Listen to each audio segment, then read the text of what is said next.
was just thinking about what I'm still healing from, going through narcissistic abuse for decades of my life. My nervous system is still healing.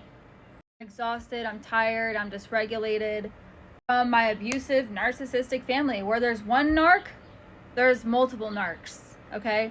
I was the scapegoat. I was a different one in my family. I was the one that stood up. I was the one that hates injustices. I was the one with a mouth on her that would question the narrative and stood my ground. But I've always seen my mom, who's a malignant narcissist, for who she is. Like that shy, quiet, insecure, unloved version of my mom. That's why I've shown my mom compassion for so long. I've just like stayed around my mom for so long, trying to like love her for so long, because I see that version of her. Behind her cruelty and her passive aggressiveness and her rage and her mockery, there's like this insecure version of her. She wrapped that little girl inside with narcissism. Instead of getting soft, she got sharper. She became more cruel. And with narcissism, as you age, it just gets worse and worse and worse. Her pain spills out onto me. She pushes me away. She won't let me love her. I see her inner child, and that's my empathy. That's my compassion. That's the depth of my heart. But my mom's narcissism punishes me for her pain with control. I know where it's coming from. I see my little girl in me that needed tenderness, that needed safety, didn't need mocked and minimized for her pain. Done portraying my heart and my little girl inside of me to protect her. Y'all, healing is hard because I feel it all. I feel compassion, I feel grief, I feel rage, I feel anger. I feel sadness. There's so much I feel. I feel dysregulated. And that part of me knowing like I deserve better. Mom was shy. She felt overlooked and powerless when she was a younger girl. She became superior acting like an adult. She became sarcastic. She tries to feel above others instead of less than, like how she always used to feel. My mom tries to overcompensate how other people feel around her. She carries the shame of how she looks and social anxiety, you know? For me, I never had a problem socially, and I was never a shy kid. I was always very confident. I had a lot of self-love, you know? I think my mom saw in me everything she always wanted to be. Her own insecurity does not excuse hurting me and continuing to hurt me and abuse me. I did not sign up to be an emotional punching bag. That's not why I was born and brought into this world.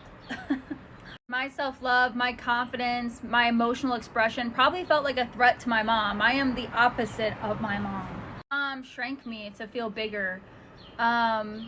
She saw my light, and instead of being like, wow, look at my beautiful kid, she tried to just shrink me. That's why she'll take subtle jabs at me in conversation or to other people. That's why she'll try to undermine me. That's why she always tries to make me feel like I'm some problem. I'm gonna keep shining anyway.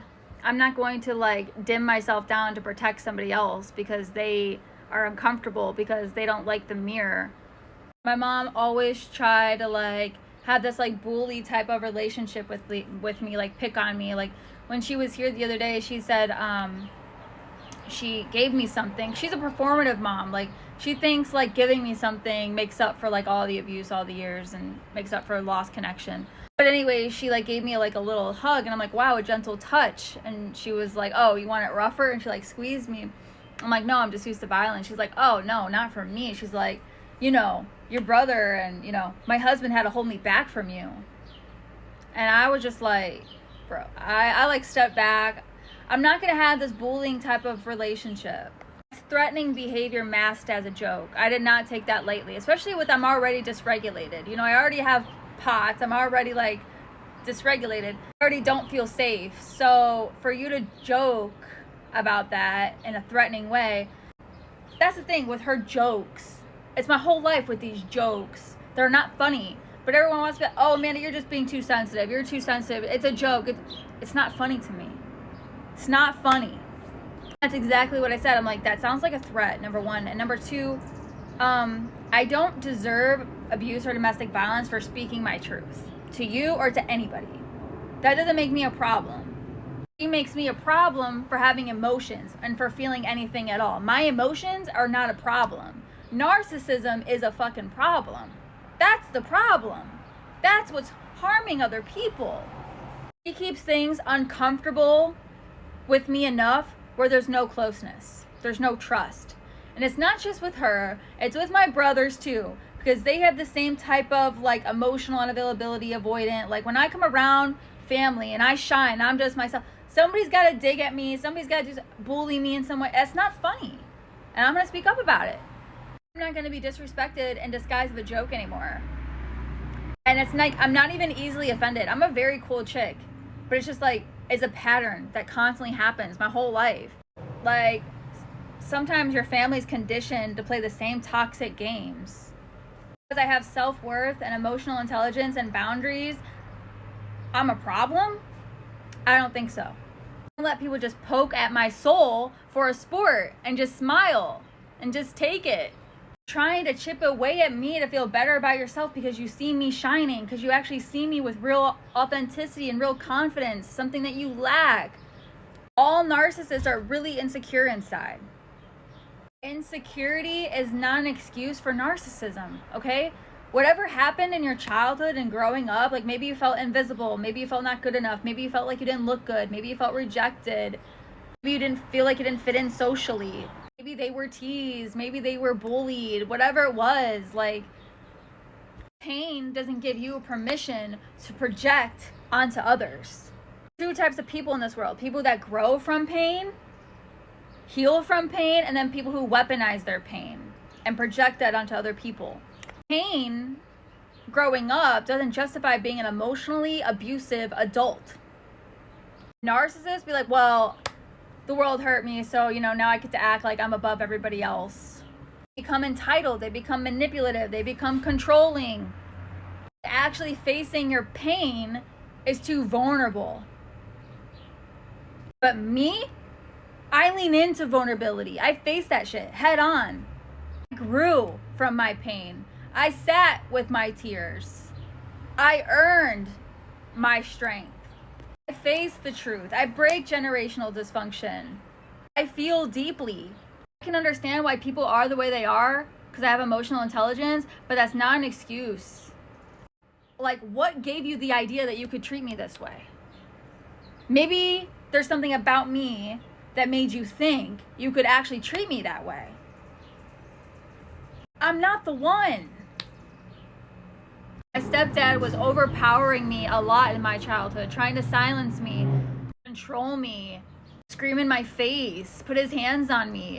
That's straight up abuse. That's violence, not a family. I was terrorized by family. Emotionally, psychologically, physically fucking terrorized. Little girl, I wasn't a threat. I was expressing pain. I was being emotionally honest. When I speak truth, when I show vulnerability, I'm punished for that. That's what I've learned. It wasn't just moments of frustration, okay? That's not what it was. It was dehumanizing on every level. I had every reason to hate, to disconnect, but instead I showed compassion when they hurt me because I saw the pain in them. I showed compassion, and I would still try to connect. That is some spiritual strength most people do not reach. When you are a little girl with a wounded soul and you're showing compassion for them. It was never me to carry that type of trauma. I thought I could love them enough to change it. Like, I just thought, love's the answer. Their pain was never my burden to carry. I was just trying to make sense of what was hurting me so badly. I didn't understand it. That's why it's like, I've learned compassion is okay to have, but it's also important to have boundaries. I don't make excuses for anybody anymore. Keep your dysfunction over there. Go mock somebody else. Go undermine somebody else. Like, that's self-worth. I'm not going to be treated like shit. Sorry. Go find a new target. Don't participate in dysfunction or drama or toxicity. Bye.